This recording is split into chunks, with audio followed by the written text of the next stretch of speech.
All right, everybody worldwide, you're now tuned into DangerVision, and I'm your host, Tom Danger. Back this week with another album review. And this week in the building we have, from the underground, The Alchemist, with his current release, You Disgust Me. And you know how we do it, so let's get right into it. Now, 13 tracks from this album, and a lot of time, I like to take my time and listen to mixtapes or albums to really dissect it and get into the vibe, because sometimes as a listener and as a avid hip-hop fan, I get sucked into just hearing something on the surface that sounds dope. Like you hear one track and you're like, oh man, because you're so hungry for some hip-hop that when you get that one little taste, you be quick to gobble it up and think that the whole plate is going to taste like that. And I've made that mistake with many albums, but not with this particular album. Mainly under, the Alchemist's discography, but however, most of the production is by Oh No. And for those of you who don't know, Oh No and Alchemist have the group called Gangrene. Okay.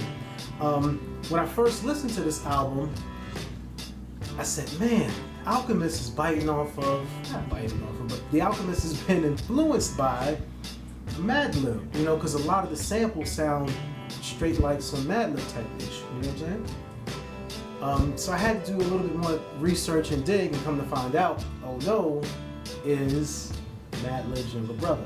Go figure. So that's where the sound and the influence comes from. Probably just go to his brother's crib and be like, yo, let me get that stack of records there, and he can just, I'm guessing, speculating. But anyway, heavy influence on the Madlib type of sound. But what's so dope about this album is the rhyme schemes and the level of complexity with the abstract samples. And then to make it more complex, it has the backdrop of these random movie skits or conversations talking about walking through New York City and how, the streets smell pissy and how everything is dirty, and the album cover is like a teddy bear smashed on the ground. And to be honest with you, I have no idea why it had that backdrop. I mean, it sounds cool when you just hear a random loop playing and you hear someone saying some bugged out shit. Yeah, it sounds cool, but to the overall concept of the album, I didn't really get it. I can, give my own best guess and just talk about it maybe correlating to how grimy the sound is, or it could be talking about how everything else disgusts them and make them sick, and just looking at everything that's going on around them. But it has a couple dope features on there. Rest in peace, Sean Price. Has Havoc on there.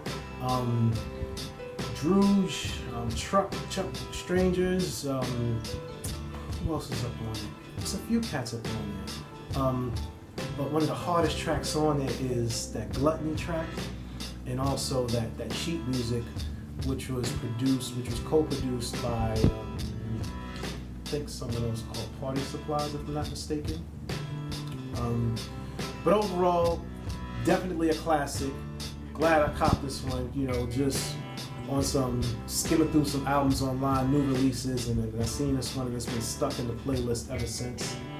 And I want to know what you think about it. Drop us a comment. We also have the podcast, so you can check that out online. And until next week, light out.